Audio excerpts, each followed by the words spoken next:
5 signs na walang pangarap yung partner mo. Mahirap aminin to, pero hindi lahat ng relasyon nakakatulong sa pag-angat mo. Kasi minsan, yun pa mismo ang humihila sa'yo pababa. Akala mo, love lang, sapat na. Akala mo, basta mabait, ay okay na. Pero, ito yung tanong, naiiwasan mo hanggat kaya mo.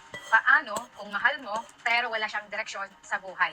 And 7 out of 10 in relationship, kung bakit nag-fail, dahil walang pangarap yung isa. At kadalasan, pinipili mong hindi pansinin, hindi dahil hindi mo nakikita, kundi dahil natatakot kang harapin. Ngayon, ito yung tanong ko sa'yo. Hanggang kailan mo ipaglalaban ang relasyon? Kung ikaw lang ang may gustong umangat. Ilang taon pa ba ang kaya mong ibigay sa taong alam mo yun, hindi naman alam kung saan talaga papunta. At masakit ito. Kaya lang, kailangan mong marinig. So, hindi lahat ng loyal may vision katulad mo. At kapag wala siyang pangarap, ikaw ang magiging collateral damage. 5 signs na walang pangarap yung partner mo. Number 1, wala siyang long-term plan, puro bahala na. Laging ganito.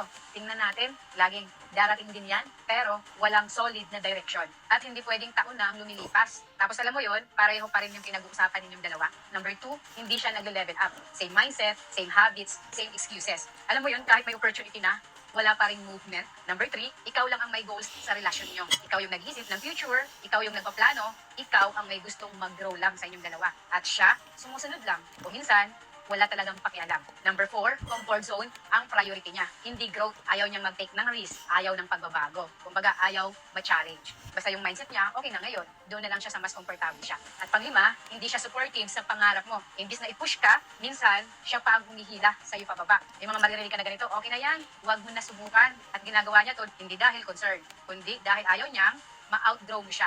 Hindi problema kung wala siyang pangarap. Problema kung pinipili mong manatili kahit alam mong hindi kayo pareho ng direction. Ang relasyon, hindi lang tungkol sa pagmamahal. Direction yan.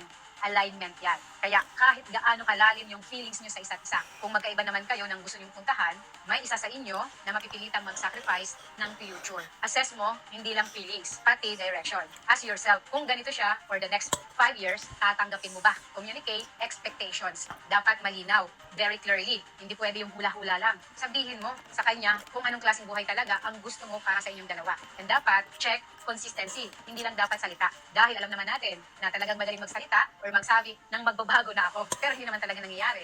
Pinapaasa ka na lang niya para syempre kumapit ka sa relasyon ninyong dalawa. Pero ang basihan mo, ulit-ulit ganyang ginagawa. Kasi kung oo, nakakasawa yung ganyan. Kailangan mong i-protect yung future mo. Kumbaga hindi selfish ang pumili ng direksyon na magpapabuti sa buhay mo. Minsan, ang dahilan kung bakit hindi ka umaasenso, hindi dahil kulang ka sa sipag o opportunity, kundi dahil may kasama ka na hindi marunong mangarap at masakit isipin na yung taong sobrang mahal mo ay posibleng hindi kasama sa future na gusto mong buuin. Pero ito yung mas masakit sa lahat. Kung ipagpapalit mo ang pangarap mo para lang mapanatili siya, para lang hindi kayo maghiwalay. Hindi ka pinipilit na pumili agad. Pero sana, huwag mong kalimutan yung sarili mo. Dahil alam mo ba na may tamang tao para sa pangarap mo. At may pangarap na para talaga sa'yo. Kung may kilala kang kailangan makarinig nito, i-share mo to sa kanya.